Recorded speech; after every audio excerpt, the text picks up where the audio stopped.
Voici ce que dit le Maître, fils de David, roi à Jérusalem. Vanité des vanités, dit le Maître. Oui, vanité des vanités, tout est dérisoire. Quel avantage l'homme retire-t-il de toute la peine qu'il se donne sous le soleil? Une génération s'en va, une autre vient, et la terre est toujours là. Le soleil se lève, le soleil se couche, et il se hâte vers l'endroit d'où il devra de nouveau se lever. Le vent souffle vers le sud, puis retourne vers le nord. Il tourne et tourne encore et reprend les mêmes circuits. Tous les fleuves vont se jeter dans la mer, mais la mer n'est pas remplie.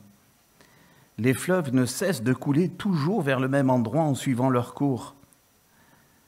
Tout est en travail, plus qu'on ne peut le dire. L'œil n'est jamais rassasié de voir. L'oreille n'est jamais remplie de ce qu'elle entend. Ce qui a été, ce qui sera, ce qui s'est fait, c'est ce qui se fera. Il n'y a rien de nouveau sous le soleil. Si l'on dit « Tenez, voilà quelque chose de nouveau », en fait, cela a déjà existé dans les temps qui nous ont précédés depuis longtemps. Seulement, on ne se souvient plus de ce qui s'est passé autrefois, et il en sera de même pour ce qui se produira dans l'avenir. Tous ceux qui viendront après nous n'en auront aucun souvenir. Moi, le Maître, j'ai été roi d'Israël à Jérusalem, et je me suis appliqué à étudier et à examiner par la sagesse tout ce qui se fait sous le soleil. Dieu impose aux hommes de s'appliquer à cette occupation pénible. J'ai vu tout ce qui se fait sous le soleil, et je suis arrivé à la conclusion que tout est dérisoire, autant courir après le vent. Ce qui est tordu ne peut être redressé, et ce qui manque ne peut être compté. Je me suis dit en moi-même, voici, j'ai fait augmenter, progresser la sagesse, plus qu'aucun de ceux qui ont régné avant moi à Jérusalem.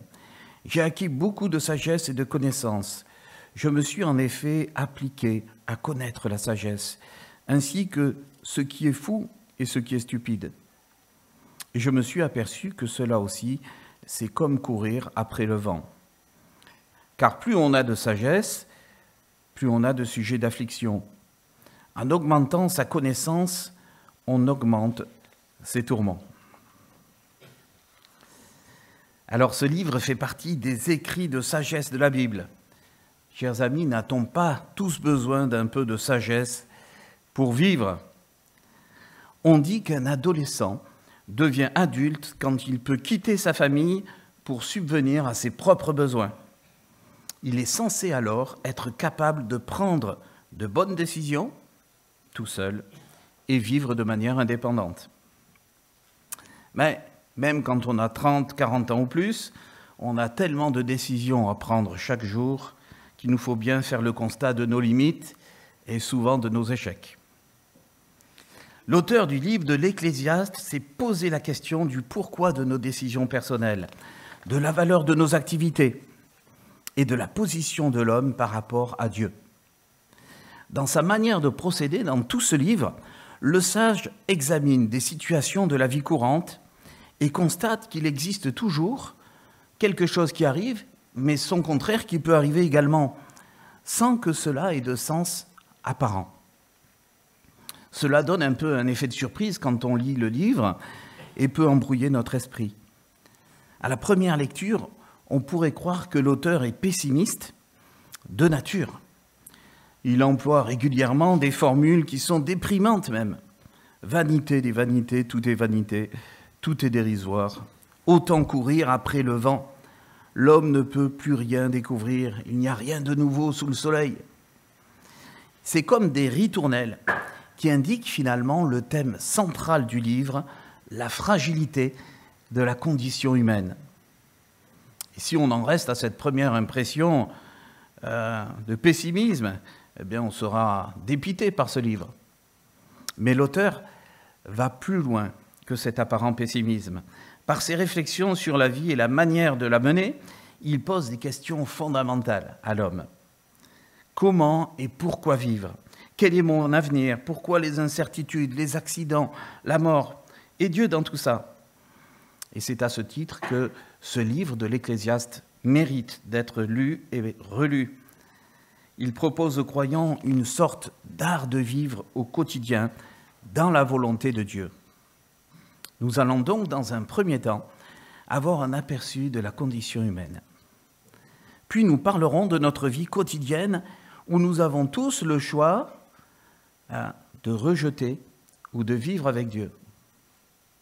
Enfin, nous verrons quel est l'art de vivre en tant que croyant que nous propose l'auteur de ce livre.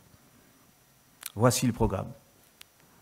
Alors, aperçu de la condition humaine. Selon l'Ecclésiaste, cela pourrait se résumer ainsi. L'homme subit, il est tellement fragile. Et également, l'homme a constamment des besoins. Question que pose l'auteur en introduction de ce livre, vous l'avez lu, entendu.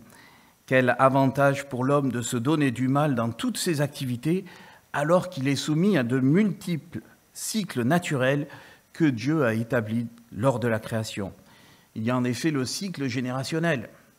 Dieu a voulu que nous ayons, les hommes, un temps de vie très limité suite au péché originel. Ainsi, les générations se succèdent à un rythme très rapide. Il parle du cycle astronomique. On peut comparer la course des astres à une mécanique d'une montre. Chaque planète, étoile tourne et se déplace selon un schéma bien défini. Rien n'est laissé au hasard. Il suffit de regarder les étoiles pour nous, pour se sentir tout petit l'été.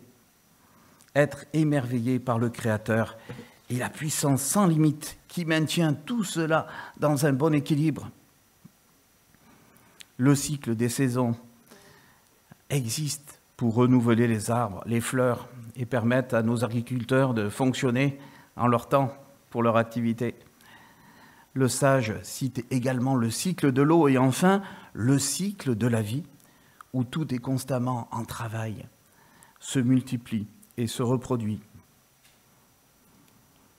Pourquoi est-ce qu'il fait une si longue introduction sur ces cycles?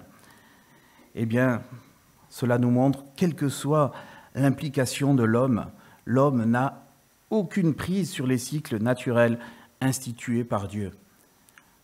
Et l'homme pourrait se sentir un peu écrasé par tout cela, inutile, impuissant à agir sur la nature qui l'environne.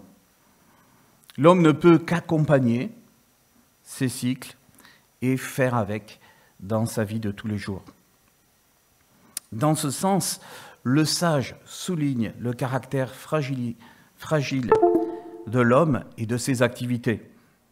À l'échelle de la création et des cycles naturels, de la brièveté de la vie, qu'est-ce qui va rester de l'homme et de ses activités? Pas grand-chose en réalité.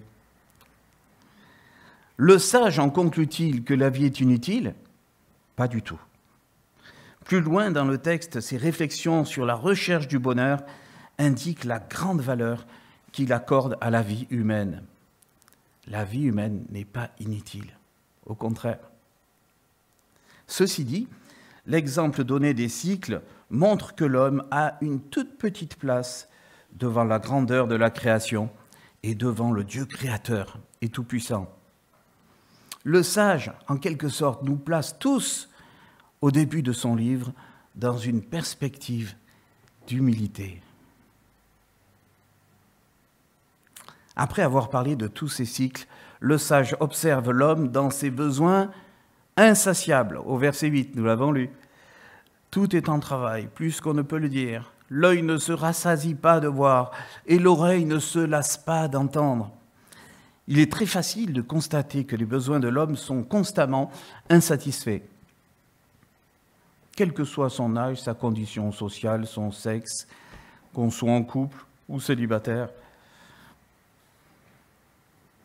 les yeux de l'homme peuvent être comblés devant l'admiration d'un beau paysage. Nos oreilles peuvent être émerveillées en écoutant une musique ou un magnifique concert de musique classique. Notre appétit peut être rassasié après avoir mangé un menu gastronomique. Et pourtant, dès le lendemain matin, les besoins de l'homme ressurgissent de plus belle. Et je dirais qu'on pourrait trouver cela un peu humiliant, parce qu'on est dépendant de nos besoins. On a toujours besoin de plus. On pourrait trouver cela révoltant que Dieu nous impose cela. Eh bien, Dieu l'a voulu ainsi. Il nous a donné un corps avec des besoins qu'il génère. Le sage le constate, et nous aussi. Ces besoins constants ont des vertus pour nos croyants, car nous sommes obligés d'accepter notre dépendance matérielle et spirituelle envers Dieu. Le sage nous rappelle donc, au début de son livre, que l'homme a une vie courte, fragile et dérisoire d'une certaine manière au vu de la grandeur de la création. Que va faire l'homme de cette vie qui lui est offerte? Il a le choix de vivre pour lui-même ou de rechercher son Créateur. C'est notre deuxième partie, vivre sa vie avec ou sans Dieu. Dans la suite de ce livre, à la suite de ce chapitre 1, le sage décide de tout tester. Plaisir, réalisation de grands travaux, accumulation de richesses, étude de la sagesse, etc. Il va aussi analyser dans le détail diverses situations que vivent les hommes autour de lui. Il aborde presque tous les sujets de société. La mort que l'on ne peut prévoir ni éviter, les accidents de la vie, l'avenir incertain, l'injustice qui triomphe parfois, semble-t-il, l'instabilité du pouvoir, de la politique.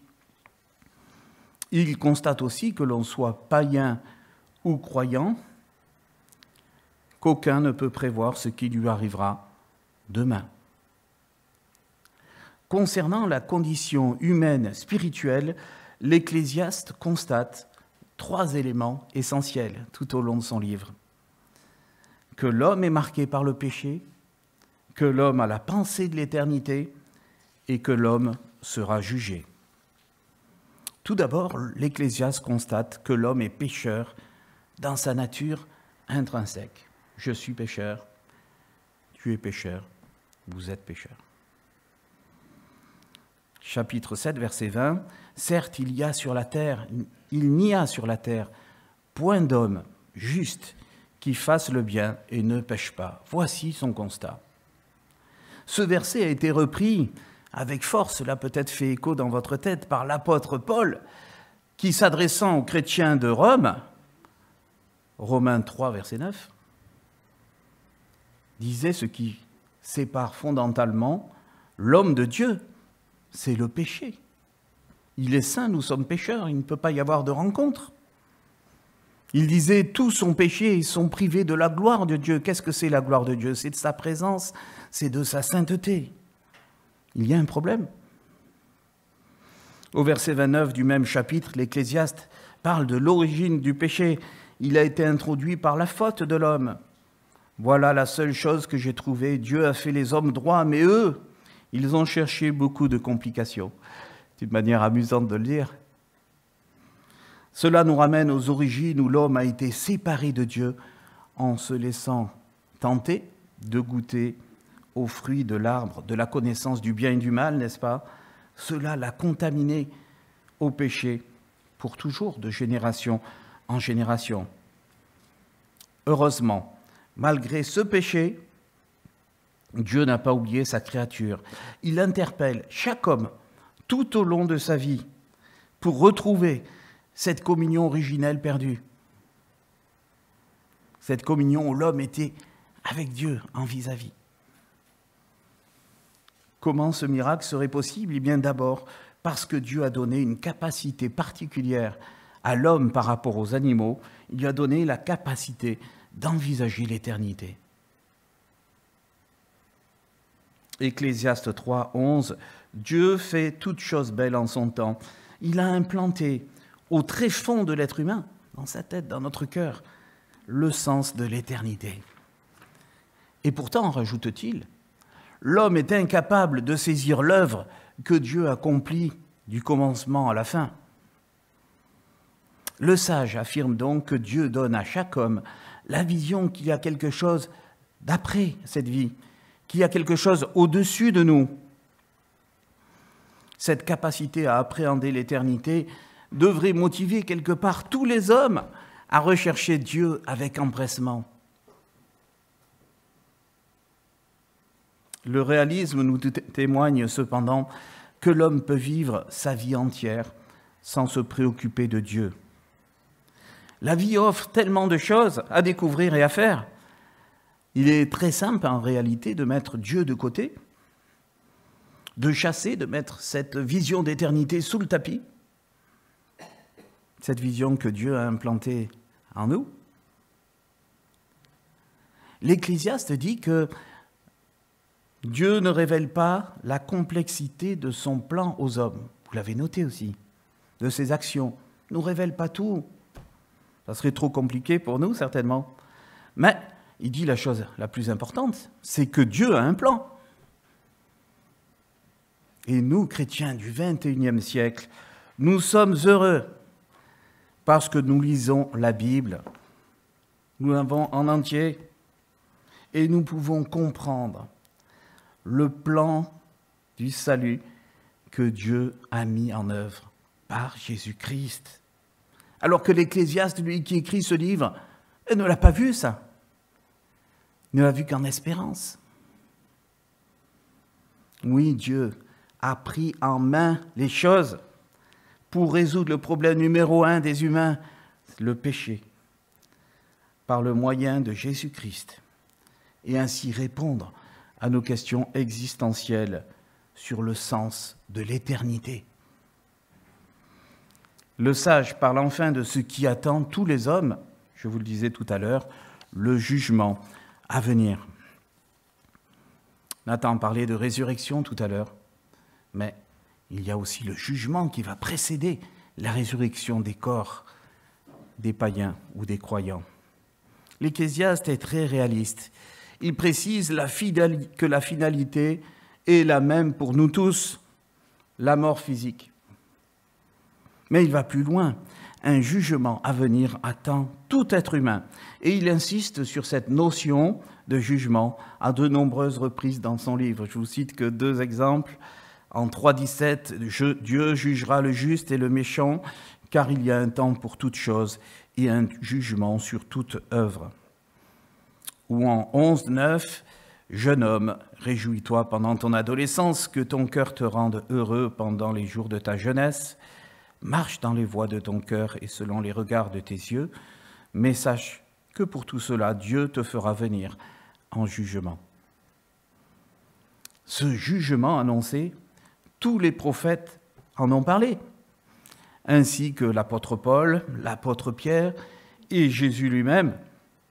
Le jugement est aussi certain que le déluge qui est arrivé au temps de Noé, qui avait été annoncé et qui s'est produit.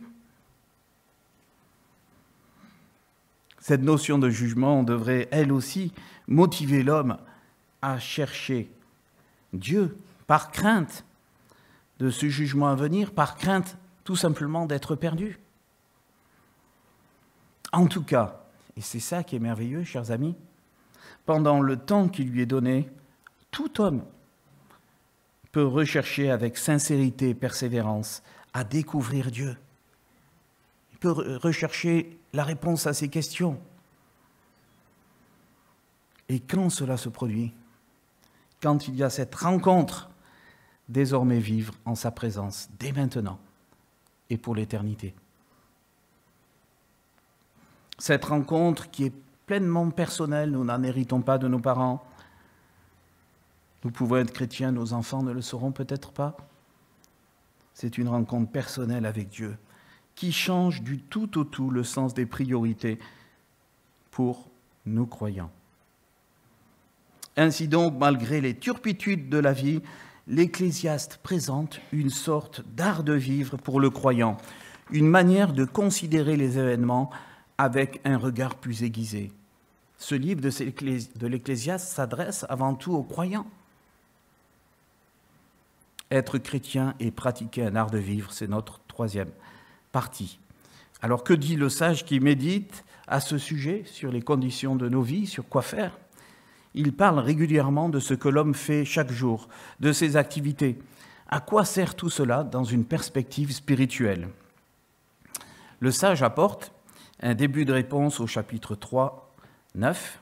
« Que reste-t-il à celui qui travaille de la peine qu'il prend ? J'ai vu le souci que Dieu donne aux humains, comme moyen d'humiliation. Je vous relis.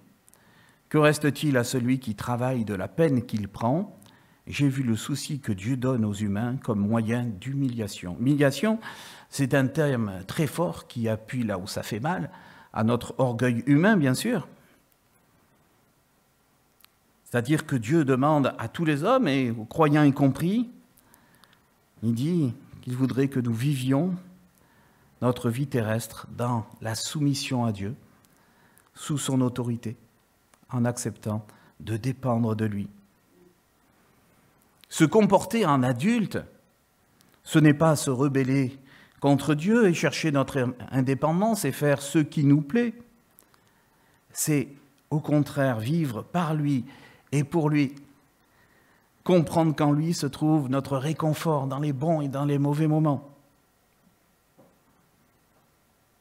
Nous avons tous des itinéraires de vie différents. Si je vous interrogeais chacun, ça serait criant. Mais Dieu nous demande d'accepter ce qu'il nous propose, ce qu'il nous donne, ce qu'il nous prend même parfois, et de vivre dans cette dépendance, dans le cadre de notre vie, dans le cadre de notre Église, d'une manière vivante et vraie. Nous ne voulons pas mentir sur ce que nous vivons, mais nous le vivons dans l'Église, avec les frères et sœurs, et nous le vivons avec Dieu. L'un pleure et passe par une épreuve permise par Dieu, les frères pleurent avec lui et le soutiennent. L'autre se marie ou a une promotion professionnelle, les frères se réjouissent avec lui. Chers amis, la différence avec des personnes qui vivent sans connaître Dieu est frappante. D'une part, le chrétien est véritablement habité du Saint-Esprit, mais il jouit également d'une nouvelle famille pour affronter cette vie, pour être soutenu, pour se réjouir. Le chrétien, certes, peine comme ses voisins dans ses activités, dans ce qu'il fait, mais celles-ci ont désormais une finalité, vivre pour Christ et témoigner de lui. Le sage dit en 3:12, « J'ai reconnu qu'il n'y a rien de bon pour l'homme, sinon de se réjouir et de faire ce qui est bon pendant sa vie. Et aussi que pour tout homme, manger, boire et voir ce qui est bon au milieu de tout son travail est un don de Dieu. » Qu'est-ce que ça veut dire, faire ce qui est bon pendant sa vie? Pour un chrétien que nous sommes du XXIe siècle, c'est vivre pour Christ et le servir. Dans son travail, où que nous soyons. Quelque chose de bon, cela procure de la satisfaction, le bonheur dans notre être, quand nous sommes à notre place. En lisant ce livre de l'Ecclésiaste, vous verrez qu'il parle de nombreuses fois de la notion du bonheur que nous cherchons tous quelque part. Par exemple, au chapitre 8-12, « Cependant, quoique le pécheur fasse 100 fois le mal et y prolonge ses jours, moi je reconnais tout de même que le bonheur est pour ceux qui craignent Dieu, parce qu'ils ont de la crainte en sa présence. » Le bonheur dans beaucoup de magazines est un bonheur épicurien plutôt tourné vers soi, n'est-ce pas? Le bonheur que nous propose le sage est de vivre pour celui qui nous a tout donné, y compris sa vie. Et dans cette perspective, et je vais en terminer par là, l'Ecclésiaste nous donne des conseils pratiques pour notre vie. Malgré les turpitudes de cette vie et l'humiliation auxquelles Dieu nous soumet, le sage nous donne donc un premier conseil, vivre dans la dépendance joyeuse de Dieu. Et ça sera un combat parfois. C'est ce qu'il nous propose. Est-on condamné à souffrir et à se lamenter sur cette terre? Que nenni, affirme le sage. 11.6. Dès le matin, sème ta semence, et le soir ne laisse pas reposer ta main, car tu ne sais point ce qui réussira, ceci ou cela, ou si l'un et l'autre sont également bons. La lumière est douce, et c'est bon pour les yeux de voir le soleil. Si donc un homme vit beaucoup d'années, qu'il se réjouisse en elles toutes, et qu'il se rappelle que les jours de ténèbres seront nombreux, tout ce qui arrive est vanité. L'Ecclésiaste ne recommande pas la paresse, mais plutôt l'activité. On n'est pas sûr de tout réussir ce qu'on va entreprendre dans la vie, mais il faut agir. Tel pourrait être son message. Donc, deuxième conseil de cet homme, vivre dans une saine activité. Le sage cite la lumière qui illumine nos yeux, qui nous permet de nous réjouir nos yeux, la présence du soleil que l'on aime sentir sur notre peau, n'est-ce pas? Et il nous demande de nous réjouir si nous avons une longue vie. Il nous met également au défi d'être capable d'apprécier ce que l'on a. Mieux vaut ce que l'on a dans sa main que ce que l'on pourrait désirer par la pensée. Bref, je vous soumets un troisième conseil de sa part. Être capable de se réjouir des choses saines et simples que nous avons dans notre vie. Il serait faux de dire que pour le chrétien, tout est parfait. Il y a des moments difficiles dans notre vie, où l'on pleure, où l'on souffre, où l'on est en deuil. Comme le sage le rappelle dans son fameux chapitre 3, il y a un temps pour toute chose, n'est-ce pas? Mais l'Ecclésiaste, cependant, encourage le croyant à se réjouir de la vie que Dieu lui donne. La vie comme un cadeau offert par Dieu à tous les hommes. Les croyants sont parfois ronchons. Je ne sais pas si vous reconnaîtrez là-dedans. Est-ce que vous êtes ronchon ou pas? Parfois. Et parfois, nous voyons plus le mauvais côté des choses que le bon. Mais Dieu nous encourage à profiter dans cette vie de chaque petit moment de bonheur qu'il nous offre, que ce soit dans la famille, dans son couple, lors d'un bon repas, lors d'une promenade par exemple. Ecclésiaste 2, 26. Dieu donne à l'homme qui lui est agréable la sagesse, la connaissance et la joie. 8, 15. C'est pourquoi j'ai fait l'éloge de la joie, puisqu'il n'y a rien d'autre de bon pour l'homme sous le soleil que de manger, de boire et de se réjouir, et que c'est là ce qui l'accompagne au milieu de son dur labeur, auquel il se livre pendant les jours que Dieu lui donne de vivre sous le soleil. 9, 7. Va, mange ton pain dans la joie, et bois de bon cœur ton vin, car Dieu prend plaisir dès maintenant à ce que tu fais. Tout cela, me semble-t-il, fait écho à l'apôtre Paul qui nous disait d'être toujours joyeux. Soyez toujours joyeux, dit-il. Donc, une sorte de quatrième conseil pratique de l'Ecclésiaste, soyez heureux dans votre tête au quotidien. Conclusion de ce livre de l'Ecclésiaste. Le chrétien n'est pas exonéré des difficultés de cette vie terrestre. Il peine dans cette vie, on le sait tous. Cela découle du fameux péché originel. Mais le chrétien peut être cependant heureux dans un monde pécheur. Le chrétien devrait être heureux dans ce monde pécheur, car il a trouvé la raison d'être de sa vie et il marche au quotidien dans la présence de Dieu. L'auteur de ce livre n'est pas un pessimiste invétéré, mais il décortique la réalité de la condition humaine. Ce réalisme nous invite à faire notre chemin dans la soumission et l'obéissance à Dieu. Ainsi, le croyant ne subit pas cette vie, mais il en est pleinement participant. Il sait apprécier les bons moments que Dieu lui permet de vivre. La vie que Dieu donne aux croyants a un sens et une finalité. Témoigner que Dieu est présent à ses côtés dans les bons et les mauvais moments, témoigner que le véritable bonheur se trouve en Dieu et en son Fils. Amen.